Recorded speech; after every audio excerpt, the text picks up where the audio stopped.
Hey, I'm Fred. And I'm Ant. And this is Create a Generation. Create a generation of hype. Ant, what is happening this week? Please, you tell us. Well, Fred, have you ever wondered if you were a vegetable, what vegetable you would be? Pretty much on a daily basis, Ant. I had never thought of it until our guest in this episode, Mark from Self-Sufficient Me, decided to answer with your prompting. Thank you very much. What vegetable I am? If you look at us, what vegetable do you think Ant would grow? Oh, I reckon broccoli.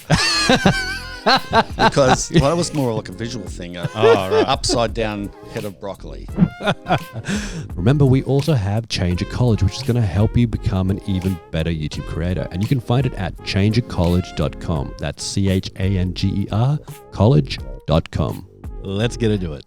Let's get into it. Mark Valencia, welcome to Creator Generation. Hey, we kick off every Creator Generation podcast with our guest introducing themselves rather than me ruining it. So can you introduce who you are and what you do? Yep. Okay, I'm Mark Self-Sufficient Me Valencia. I run a YouTube channel and website called Self-Sufficient Me, and basically it's about how to DIY, keeping chickens, gardening, all these sort of self-sustaining, self-reliance type, not prepping, but just trying to be a little bit more self-sufficient. I love that. Not prepping. No. Not yet. No. I tell you what, I could tell you a bit of a, I don't know if it's a funny story or not, but the ABC a couple of years ago called me up, 612, and they said, I didn't realise this, but they had been talking to an ex-SAS guy who set up a prepping type of area down in near Mullaney, I think it was, where he would grab people in that wanted to prep for the end of the world. And they brought me in next as someone who would confirm this type of movement that's coming along, because they looked at my website and I had no idea what she was talking about. And I totally threw her because I said, no, I'm not into prepping in that regard. It's not for the end of the world, but yeah, if it comes along, I'll be better off. But no, that's not my main purpose. And it wasn't the best interview I've ever done. You're both trying to figure out why you were there. Yeah. Kind of like this interview. Fred and I are still wondering why the hell we're here. So. That's very rude. We're here to talk to you. Oh, yeah. No, I don't. It's more an existential crisis than... So you mean why are we here? This, and let's not go there because I'm fairly comfortable. Have you been talking DNMs before this? He has had, yes. Last night we had some very interesting conversation. Ben Johnson, shout out to you for solving the world's problems with me. Well, let's bring it back to Mark because he's infinitely more interesting than me. Was it self-sufficiency first, or was it at the same time telling people? Were you discovering it and sort of sharing your journey? Like, what came first? Telling people about it, or being? Yeah. I mean, I've always had an interest in self-sufficiency. That's why I joined the military in the first place. I mean, my grandfather and I used to go fishing. I didn't have a real dad, so my father left when I was just a baby. So I got born. It was in the opal fields of Lightning Ridge, and he was a Yugoslav at that time, Yugoslavian, from Croatia, that region. And it was one of those things where he got cold feet, buggered off real quick, and my grandfather tried to find him, and my grandparents tried to find him, could never. And the next time I saw him was when I got married at 28, and by chance, an uncle of mine, he had gone back to Lightning Ridge, the opal fields there. My uncle was visiting, recognised him 28 years later, and said, "Did you know that your son's now getting married, and he's in the military, and he's got a really interesting and happy life?" And he said, "I've got so much regret over that and wanted to reconnect with me." And so he's called me up, gave me $1,000 for our wedding, reconnected, and it was like an awkward big hug in the opal fields of Lightning Ridge, and only for him to then disappear again and never respond to not even any Christmas cards, being Christmas time of year. So you think it's quite sad. But it's not, because my grandfather was such an influence on me. He was a World War II vet, fought the Japanese in New Guinea, got malaria, was just a survival, and he was a farmer too. And he taught me a lot about fishing, a lot about using my hands, a lot about veggie gardening and all that type of thing. And that inspired me to go into the military because I thought, I just don't want to do anything else. I was a bit of a bomb out at school. Actually, I was quite a rebel. And don't tell my kids that. I hope they're not listening to this. They won't listen to this. And so I was a fair rebel. And no one... but the only thing I could hold on to, the only thing I could think of that I'd be probably okay at would be a military career where I'd be, my thought then was outdoors, helping people in the bush, self-sufficient type thing. And it turned out to be a job that was very, very much like that. So that's why I spent 21 years in it, because I was overseas a lot, had to survive a few times in the Sahara Desert. I was attached. I was in a military unit called Civil Liaison, where we travelled up the north coast of Queensland, up Cape York Peninsula, across Arnhem Land, and all we did for 2 years was speak to Aboriginal groups, pastoral owners, and our dress of the day was some army green shorts, boots, and a PT t-shirt, and we just had a great time fishing and having a good time up there. But it was relevant and interesting, and we were trying to explain to those people when an army exercise came through what would happen and where we were going, and we marked special sacred sites in Aboriginal communities where the army was not to go. And, I had a great military career. And then when I left that, because our boys were really young, and one day Nina and I were at the front gate. We'd already bought our acreage, only 3 acres north of Brisbane, but we were commuting back into Enoggera, and it was an hour commute, and it was tough. Nina was managing a healthcare centre. She was responsible for about 6,000 in the military in the military as well. Yeah, a warrant officer. So she was very busy. I was a squadron sergeant major at the time, so I had about 120 or 130 troops that I was responsible for. From that type of thing, taking them for physical training, managing their welfare, doing parades, that type of military stuff, which you do as a sergeant major. And I was at the top of my career there, a little bit way to go. I could have commissioned and gone further. But we got to the front gate, and one morning I said to Nina, look, this is madness. We're dropping our 2 young boys. One's just a baby off at childcare. And then, at dark, then we're picking them up at dark. One of us really has to stay home, and I'm looking at her, and she looked at me and she went, well, it's not going to be me. That's what I expected her to say, yeah, okay. I might stay home and you continue working. And then she just flipped it on me, and I went, well, bugger it. I'll give it a go. What do you think? And we discussed it more later that night, and we thought, let's just take the gamble. Let's just do it. Two fairly good wages, dropped to 1 essentially. And so what I had to do was then use our land to survive this modern world where groceries are so expensive, the cost of living is continually rising, and it's even worse now, I think. So I went crazy in my spare time between looking after kids, changing nappies and that. Every spare moment I had was working in the veggie patch, growing my own stuff, and before long we had this flourishing garden, food garden, and we had chickens, quail, keeping ducks, and we were getting meat from them, and so we had this food going, and we were saving money. It took a while, but then after the initial setup costs, you save money because you breed your own animals, you save your own seeds, you can make your own compost, and it becomes this cyclic thing that actually saves money. So yeah, initial setup costs can be a little high for people, and it may not be, depending on how you set up. You might just, initially we just dug holes in the ground. We didn't have raised garden beds like I do now and change things up. We just started off as plain as we could. And that got us through a good couple of tough years where, money was slim and monetary pressures were high, but our living standard was higher because we had more time as a family.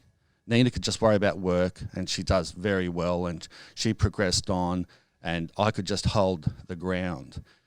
But then people started getting interested in what I did. You know, they started saying, how'd you grow this? Is it hard to grow that?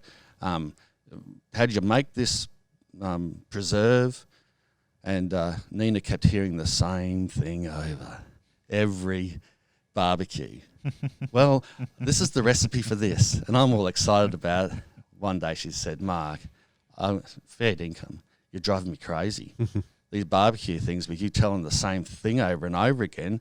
I'll tell you what, here's an easier way. Get a website, call it something. I don't care what you call it. But then when someone asks you, how do you make this beetroot chutney, say, well, the recipe's here. And that's it. That's fine. That's all they want to know. So, oh, yeah, okay. So I did that, started getting a following online. And then, 2011, started my YouTube channel and tried my best at that. And it was awful. Absolutely awful. So, how did it all? So you decided, okay, I'm going to It was awful. Mark is a very good YouTuber. Yeah, let's it was. It no longer is. But how did you start? I mean, you have said before you're not a very technical person. You weren't a very technical person. Still not. Yeah. And how did you go from, how did you start what you do? Well, just doing. Yeah. So I just, thankfully, not to put tickets on myself, thankfully I had the courage just to start. And I remember my first video, I was really scared talking into the camera because it was really unusual to me to look into a lens and talk at it and then try to think at the same time. It was distracting. And I jump cut it a lot, and even that, I don't know if I probably made it look worse, the jump cuts, because of my editing style back then. Wasn't crash hot. So it was a mess. It was how to cook quail on a Weber barbecue. I think that was my main first one. I think I did a goanna in the chicken tractor before that. And but one video after another, I slowly started to improve my editing skills. Yeah, and now I'm still not satisfied. I don't think anyone ever is a creator if you're editing your own stuff and you've got your own style and your own vision of where you want to be. But I have improved quite a lot if I look back at myself from those early videos, which are still up there to now. And I think it's a good thing they're up there. I thought about taking a lot of them down, but Nina, my wife, she said, don't you dare. Leave it up there. And I think it is good. It's a motivating factor to try to keep improving. If I look back on videos, I mean, look, not every video you do, everything I do is I tried my best at. It's my best work of art, but not everything is the best video from other people looking in, And then when you look back in 12 months' time, even videos I did last year, I look back at them and some of them are very cringe-worthy, and I wish I could have fixed things up, but that's just the way it is. Yeah, but I just kept improving through just doing. And that's and that was the same for my gardening and everything. I'm not a horticulturalist. I should have been. I just didn't study for it. Couldn't be bothered. I just learned everything the hard way and the long way and trial and error. And I'm doing that with YouTube as well. I mean, I would glean from you guys as much knowledge as I can and from other YouTubers, and I'm constantly studying YouTube and my craft and to try to improve. But I'm not, apart from the Changer course that I did, I haven't done anything else. When you started 2011, you'd already had a career, and then shifting gears. How old were you when you? Are you happy to share that? 38 when I left the military. And then when you started YouTube, you were 40 something. Well, it was so 2008 I got out. Sounds like jail, doesn't it? Yep. It is a bit like that because it's quite a move, leaving the military after 20 so years, because you can get fairly comfortable and institutionalised. And then so 2008, and then 3 years of busting my ass, making all this stuff, going crazy. And 2011 started the YouTube channel because I just saw a future in it.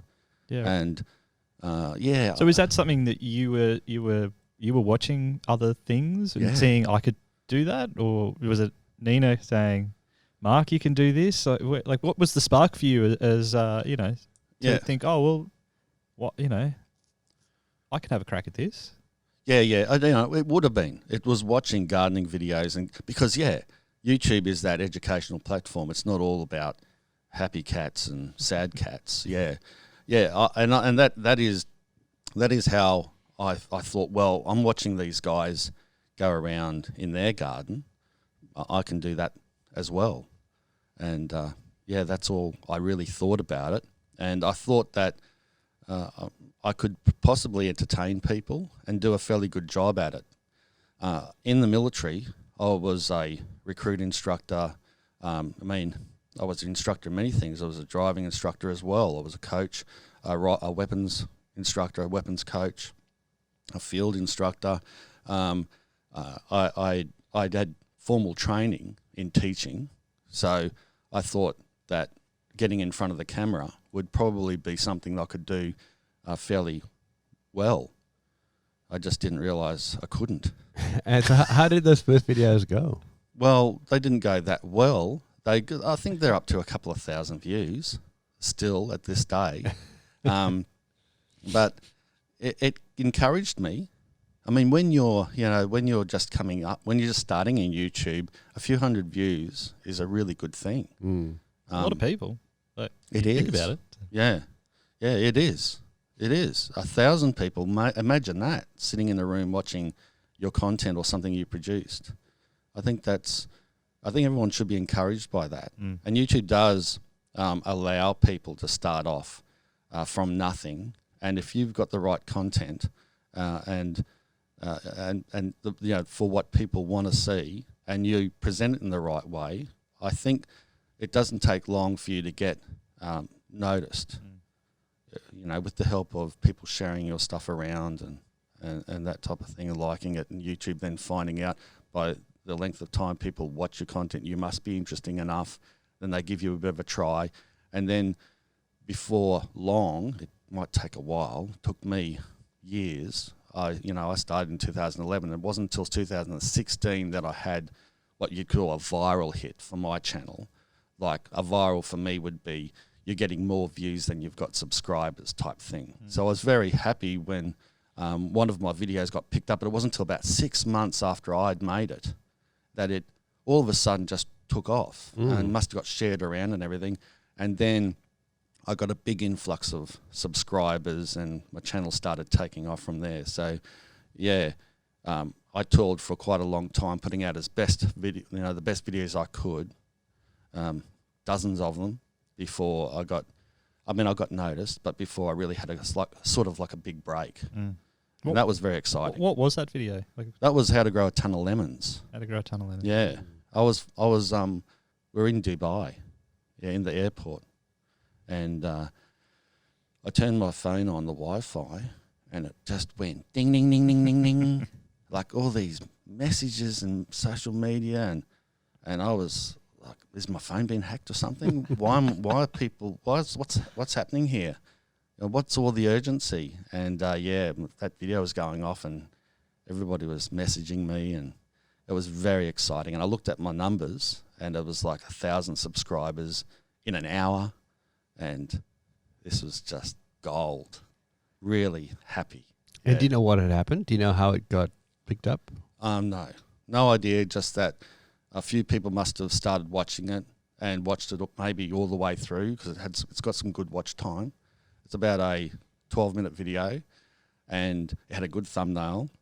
I haven't changed it. It's just me on the front holding a big bowl of lemons, but the lemon tree was in full fruit and it looked really good, even if I do say so myself. Because you try to nail these thumbnails as every time, and it's still hit and miss for me. I try my best with the knowledge I have, but just sometimes a thumbnail just nails it, and that one did. And I think that was the break that I got to get a bit more extra exposure, and from then it just flowed on. Yep.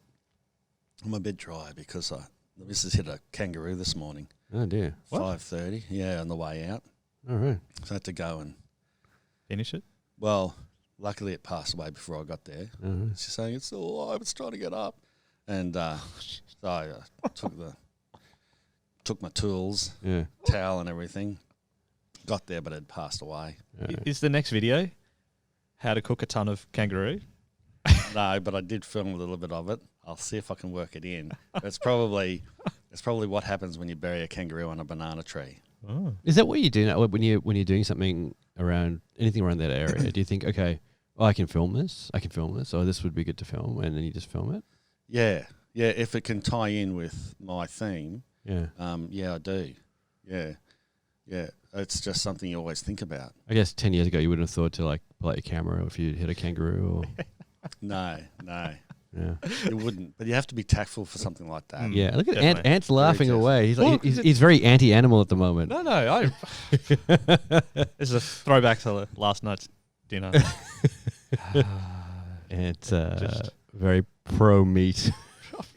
Not pro meat. I'm just anti pseudoscience on veganism and game changes. I'm with you there. And you think I don't get the crazies? Mm. I get plenty of them, thinking that I'm one of them. Ah. Is that more around preppers, survivalists sort of things, or is it also because a lot of More vegan. vegans and vegetarianism? Yeah, I'll get I thought you were a vegan. Unsubscribed. I get that quite a bit. right. Yeah, because obviously the eggs and the chickens and the Yeah. you eat your birds. Well, yeah. I don't often eat the chickens or the ducks or the quail. Well, I haven't lately. But yeah, that's all part of it. But we regularly eat always the eggs. Mm. Yeah. And even that's a no-no. Just keeping animals is a no-no.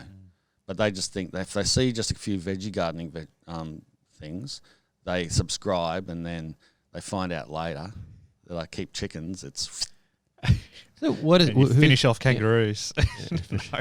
yeah, no, Humanely, but that's a humane activity rather than a. yeah, I wouldn't put that on. But yeah, I did show digging, and I had to dig quite a big hole. That's why I'm so dry. right. I thought you were Was it driving. I thought you were driving crying. Oh. The way you said it, I'm so dry. Like you cried so much that you have. Dry. Yeah, crying. Oh, this poor bugger. Big. I try to be former- strong for Nina. Big former military man. Yeah. Seen it all, done it all. Yeah. Weeping over Skippy's No, demise. I've eaten Skippy a few times. Skitty. Skitty. I think the Americans who listen to this, they probably don't realize how, hitting kangaroo is probably more. It's very common. Yeah, it is a little bit common. Yeah. But yeah, so yeah, but talk about your audience. Obviously, you get this idea of self-sufficiency is very popular, but there are lots of different types of groups and lots of different opinions, right? So you get the people who are like very militant about it, and then you get the people who just want to be, a little bit more self-sufficient, right? Yeah. You have to strike a balance, I think, and I think that's important. If you want a YouTube channel to be more successful, I'm not sure about every area, but you still do have to appeal to a wider audience. Not necessarily all the time, but most of the time, I think. If you don't, you can. I mean, if you've got a narrow niche, that's fine, but you need to appeal to everyone in that narrow niche. If you've got a broad sort of niche like mine, keeping chickens, keeping quail, which can be different things, keeping ducks, and there are different playlists on my channel. Gardening. Some people are just into the veggie gardening, and that's it. But I think you got to be careful, to not isolate for too long that one audience. Otherwise, you start losing people. And likewise, if they're prepper, like a lot of preppers do watch my channel, even though I'm not full on end of the world is coming. I do talk about cost of living, but I'm more moderate. I don't think the end of the world's coming, and I think cost of living is too high, but I don't say by next week no one's going to be able to afford bananas, because I just don't think that alarmism is necessary. Having said that, I still do say, and I'm an advocate for making your own food and preserves and growing your own food. So, but if I just went on that one crazy thing like prepping or you've just got to grow your veggies or vegan, looking after, you know, what you can do as a vegetarian even or just a vegan, I think I'd lose people. And my most success has come from being more broad. Yeah. I mean, that's why I like your content. You've got like something for everyone. If you're generally interested in self-sufficiency, you'll find something there on the channel. And then you'll find in an ongoing sense you keep the people's interest, which is really good. Yeah. And that is good. But I guess you do get groups who are like, oh, I just want vegan ways. Well, right? Yeah. Like you've told us before about your quail fans.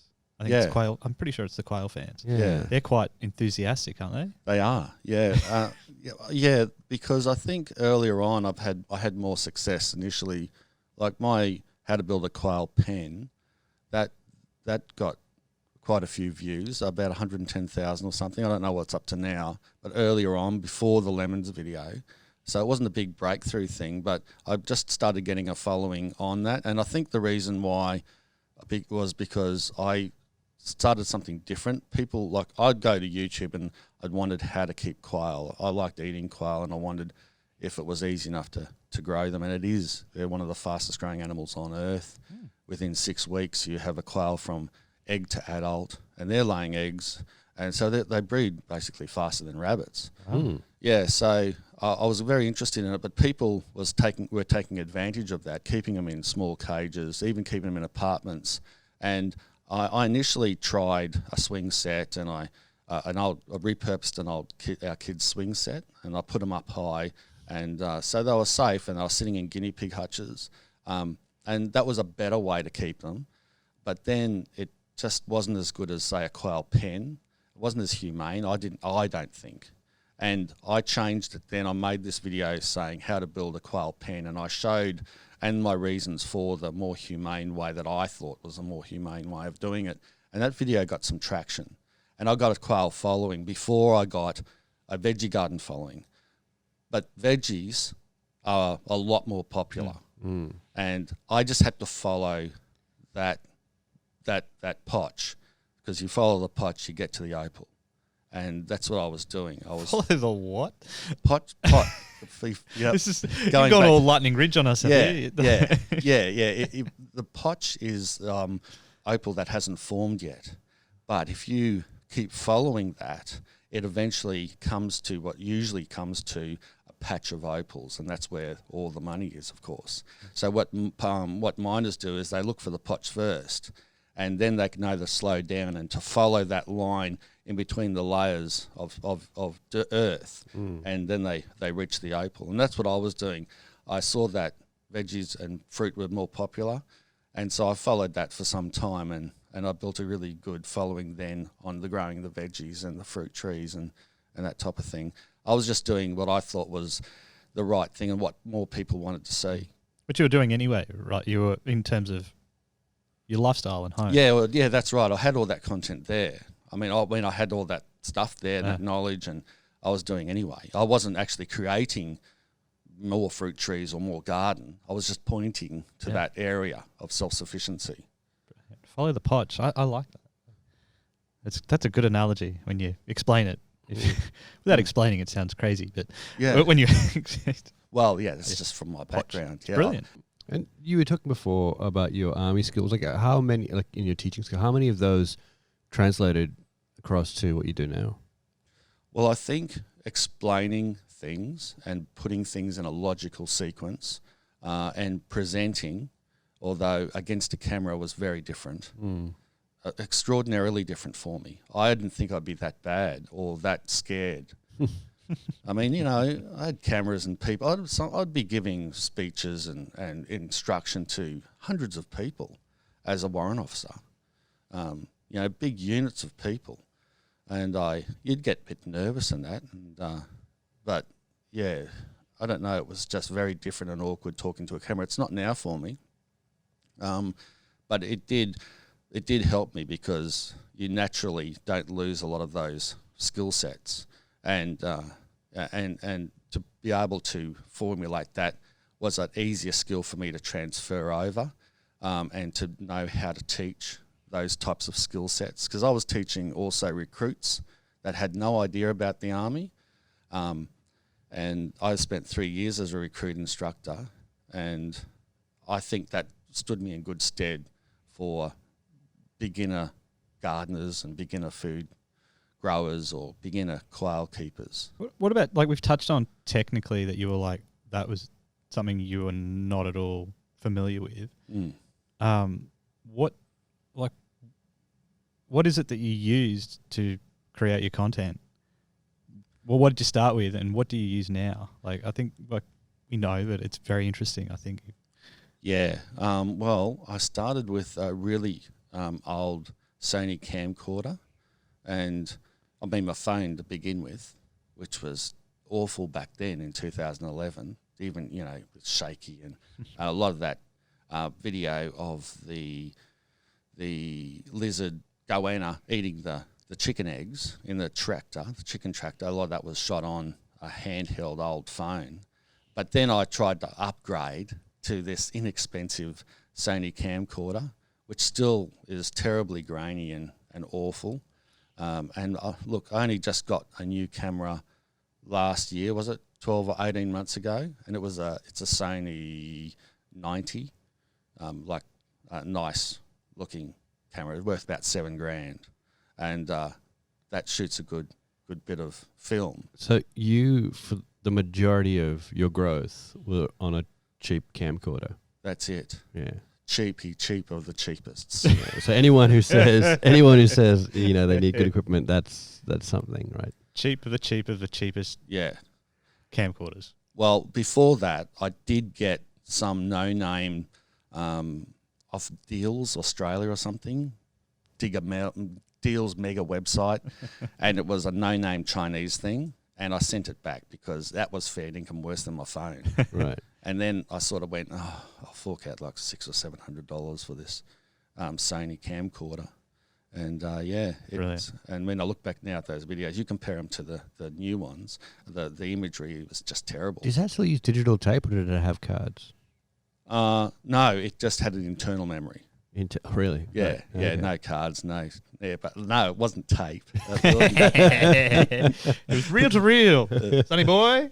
yeah. But you use Sony Vegas, right? Still to edit? I still today, Yeah. and I like it, but because that's what I grew up on. Yeah. You know, I grew up on. That was the thing I could wrap my head around. I tried Adobe, and I just look at it, and today even my eyes just go one way, and my son, I've got an Adobe subscription to, what's it called? The Creative Cloud. Yeah, my son uses all that. Luke, he does these little, I shouldn't say little, his computer gaming videos. You know, he's into that, and but he uses that, and also for their projects, my son's used Adobe, the suite of things, but I just can't get into it. And just the same for the imagery. I use paint.net. And for your thumbnails. Yeah, for the thumbnails and to, you know, do images and resize images and stuff. I just can't. I mean, I think I'm past it. I'm too comfortable now with Vegas. It's kind of like you don't need to by the looks of it. Like your channel growth, I think we first met you 2 years ago. About 2, yeah. Maybe just over 2 years ago, and I Yeah. think you're at just on 70, not just on, but you know, or just over maybe 70,000 subscribers. And where are you now? I think it's about 470. 400 and Yeah, 70, 470. So Yeah. in a couple of years using what you say the cheapest camcorder. camcorders and Sony paint Vegas. and Sony Vegas. So I think it's a very, very, very good case study to say that it's not at all about It's technical. It's equipment. about making content what Yeah. people want to see. They'll forgive bad video or poor lighting, and to an extent poor sound, though it does drive them more crazy. I think, and for me too, poor sound is probably worse than poor video. But they'll forgive all that if you've got something that interests them and that they really want to see through to the end, and that's where the video will become popular. with the watch time. So did you see yourself as a YouTuber? Is that what you call yourself? I just say a content creator when people ask me, because I do blog and I do YouTube and I do posts for Instagram and all that. What are, like? I mean, your kids are older now, and do they say, you know, what did your dad do? Oh, he's a YouTuber.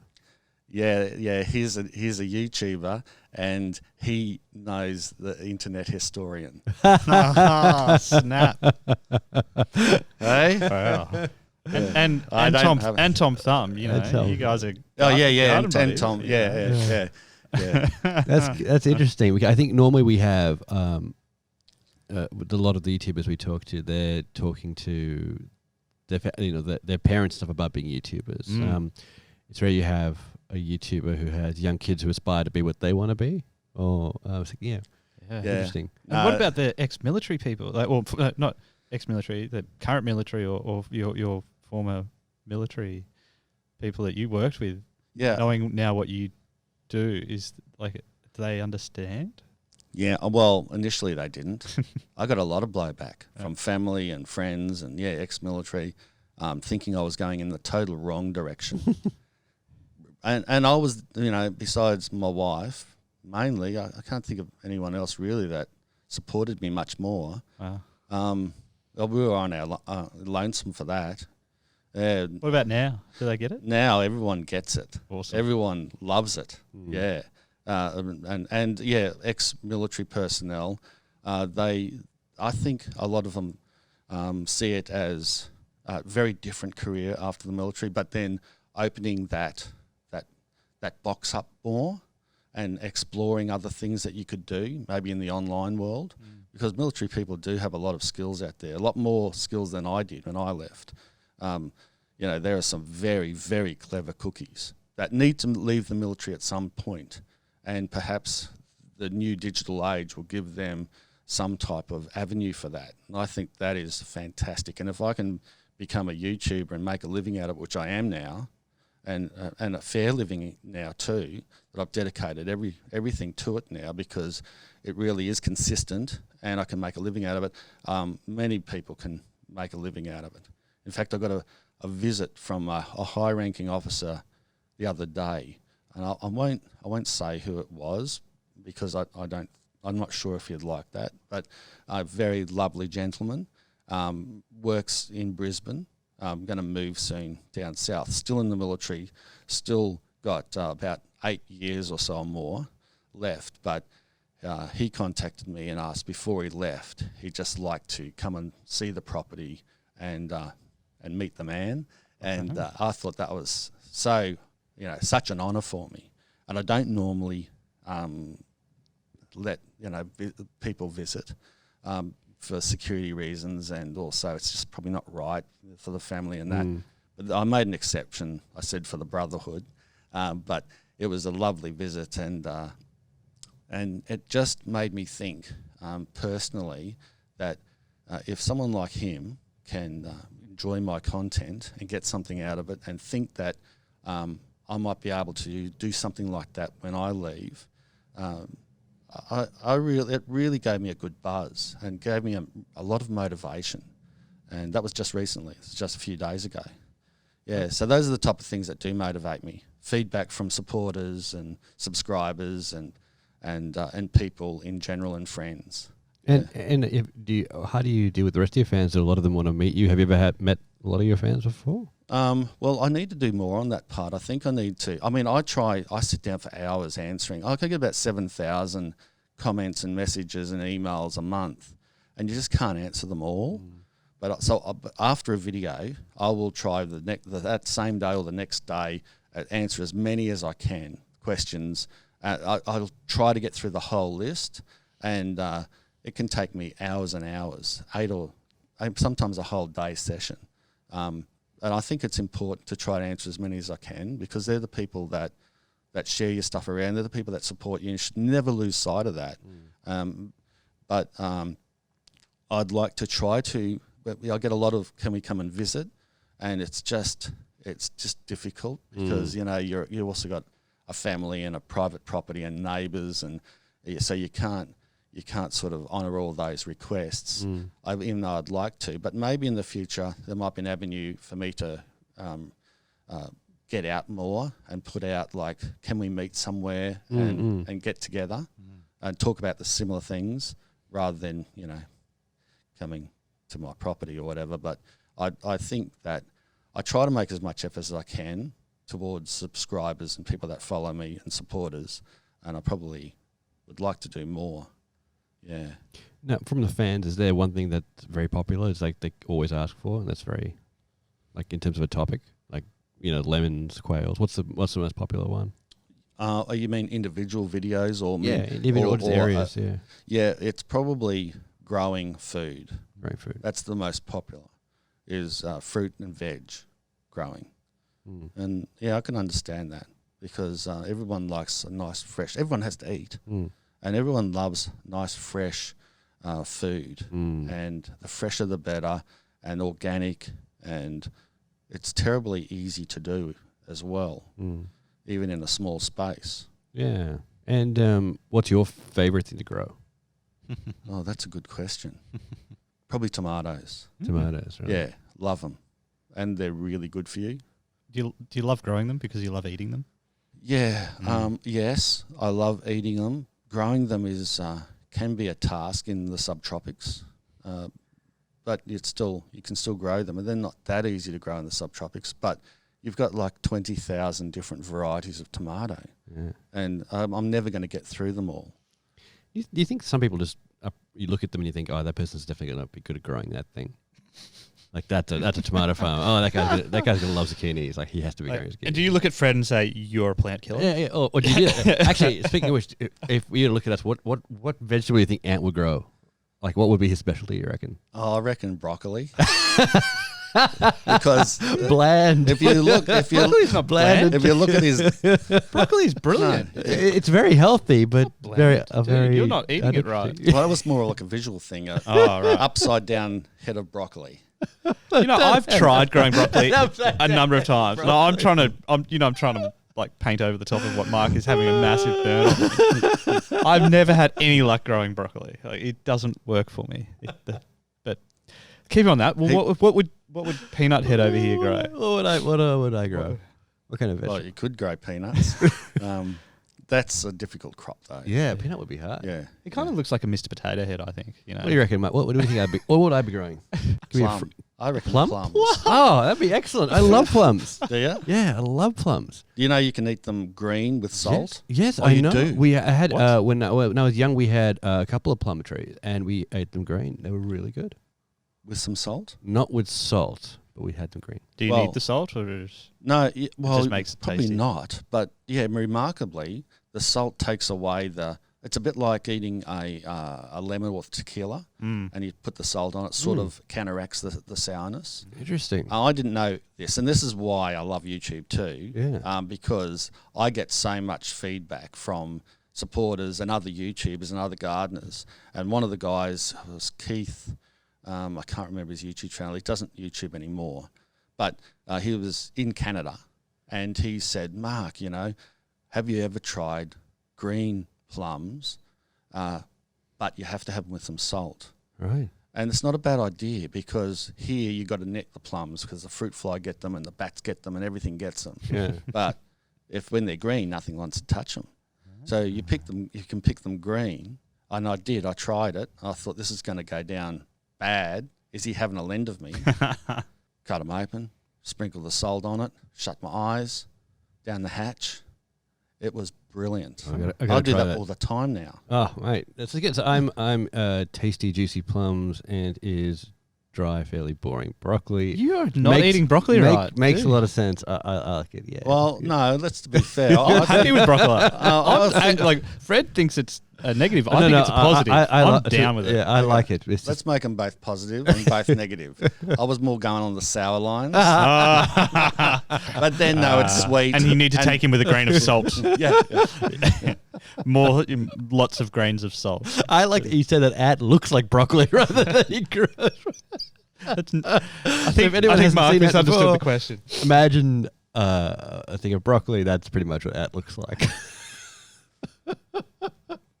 I I don't know where the. All right. You're cooking some funky broccoli. If that's what it looks like me. Like right. Jesus. Next time anyone's eating broccoli, hopefully someone's cooking dinner right now. They're like looking at their broccoli and they're like, and Yeah, they have to turn it that way. yeah, Stem's got to be up. stem's got to be up. Oh, excellent. Excellent. Well, Oh God, Mark, I'm never going to live this one down. we have run out of time, but as we finish up, we always ask the same question. To new, emerging, or even creators doing their thing right now, what are your top tips for them? Top tips would be, well, make sure you're doing content that you actually are passionate about, because people will see through that. And that's a common thing that a lot of YouTubers will say, and it's very true. And also, you don't necessarily think you have to always project to the niche base. You also got to think about the wider YouTube and world community. Sometimes think about what videos you can do in your niche that might actually garner the attention of a bigger audience, because that's how you can throw a wider net out. That's what happened with the not the lemon video, but just this year with the scraps in the garden. Most of my base liked that video, of course, but then the wider YouTube audience did enjoy it too, because it was a different thing. What happens when you put scraps in the garden, when you bury them, and then you dig them back up and you wonder what's happened there? And that appealed to a much wider audience. And those 5.5 million people that watched that video, they didn't all subscribe to my channel. Only a fraction did, but still a lot of them did. So just think about that sometimes. Can I expand not just from the niche, but expand it further to a thing that might appeal to more people, but still stay true to your channel? Yeah. Great tip. Great point. Mark, thanks for joining us. Thank you. This has been great. Thanks, Mark. Really I'm enjoyed the going to chat. try some green plums with some salt and Yeah. stare at a piece of broccoli upside down and see if it looks like an ant. Oh, great. Just don't blame me. See ya. I've got no words. Anton, I'm impressed. I didn't think of you as broccoli, but now I do, and it's all I can imagine you as, a broccoli with long hair. If you think Ant looks like a piece of broccoli with long hair, make sure you let us know on our socials, Creator Generation. Until next week, Bye. bye. Create a generation. Look on the mic.